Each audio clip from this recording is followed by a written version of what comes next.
Дархан сумын 1, 2, 3 дугаар багийн нутаг дэвсгэрт орших төв цэнгэлдэх хүрээлэнгээс хараа голын гүүр хүртэлх 1.3 км автозамын хатуу хүчилтийн ажил өрнөж байна. Тус автозамын ажлын явцтай 5 дугаар сарын 9-ний өдөр аймаг сумын иргэдийн төлөөлөгчдийн хурлын төлөөлөгчид болон аймгийн хөрөнгө оруулалт хөгжлийн бодлого төлөвлөлтийн хилтэс захирагчийн албаны удирдлагууд холбогдох мэргэжилтнүүд танилцлаа. 1.3 км асфальтын замын ажлыг 780 сая төгрөгийн төсөв төртөгтэйгээр Сэлэн газцаа төрийн өмчит хувьцаат компани гүйцэтгэж байна. Ажлын явц өнөөдрийн байдлаар 60 орчим хувьтай үргэлжилж байгаа бөгөөд гэрээний дагуу эх 6 дугаар сарын 10-ны өдөр ашиглалтанд оруулах юм а.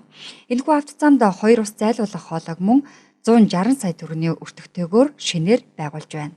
Одоо зам бол хэцүү байсан. Одоо зам нь одоо дундуура цуурсан машин явахын аргагүй энэ зам байсан. Одоо энэ замыг хийсэн. Энэ замыг одоо заснаар иргэдийн одоо аялал тухтай зорчих зам одоо шинээр бий болох гэж байна. Тэгэхээр энэ ажлыг эхэлсэнтэй холбогдуулна иргэд маань одоо нэг сар 20 25 ч юм уу нэг сарын хугацаанд бас хүлцэнгүй хандаад хүлээлттэй байгаад энэ замаа ингээ сайжруулад одоо засмал замаа тавьчих юм бол бидний одоо аялал тухтай зорчих зам нь одоо ингээд нэгднэ. Тийм учраас иргэд маань одоо бидний энэ заасан туслах замаар ингээд яваад одоо ажил өвсөө бүтээгээч гэж одоо бид нар уриалж байна. Манай алтанчлаг компани энэ тосгон чиглэлд нийтийн дээврийн такси үйлчилгээ эрхэлдэг компани байна. Тэгээ замын үйл ажиллагаа явсантай холбогдуулан манай такси үйлчилгээнд бол иргэдэд хүндрэлтэй асуудал их учирч байгаа. Гэхдээ одоо улсын төсвөр ингэж хийгдэж байгаа замын ажлыг бид нар бас дэмжиж ажиллаж байгаа учраас бас иргэдийгээ бас энэ тал дээр нь ойлгож тусалж тэгээ бас нэг бие биендээ хүлцэнгүй хандаж одоо энэ зам тээврийн ажлыг дуусгачаасаа гэж хүсэж байна.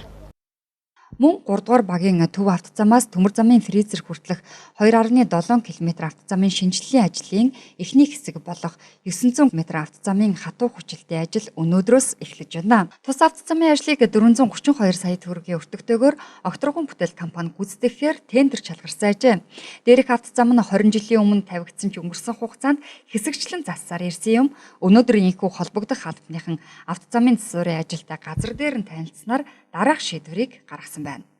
За бидний одоо яг өнөөдөр ирээд газар дээр шийдсэн асуудал бол энэ хоёр одоо ус зайлуулах хоолой хоёр захын одоо эхний ээлжинд хүчээ. За энэ ус зайлуулах хоолой маань одоо цутгалт хийж дуусны дараа 28-аас 30 хоногт одоо бичлэлтэй авт дуусгах хэрэгтэй байгаа. За ингэснээр бол одоо нэг 6 сарын 10 даар бол одоо яг хоёр гүүрийн одоо ус зайлуулах хоолой хүчлэлтэй ажил хийгдэх хэрэгтэй. За бидний сая газар дээр шийдсэн асуудал бол яг хөө гэхээр ус зайлуулах хоёр хоолой одоо гадна талынхаа замыг хүчаад төр зам гаргаад энэ төв замынхаа хөдөлгөөний эрчмийг нээ гэсэн юм одоо шийдвэр гаргаад ингэ явж байна. Энэ жил төсвийн хөрөнгө оруулалтаар Дархан суманд автозамын 5 төсөл арга хэмжээ хэрэгжиж байгаа. Эдгээрээс тус сумын 1, 2, 3 дугаар багт нийт 3 төсөл хэрэгжиж байгаагаас дээр дурддагдсан 2 автозамын төслийн ажил эд өрнөж байгаа бол нэг ажил нь сонгон шалгаруулалтын шатанд байгаа тухай аймгийн ерөнхий эдийн засагч Батцөх мэдээллээ.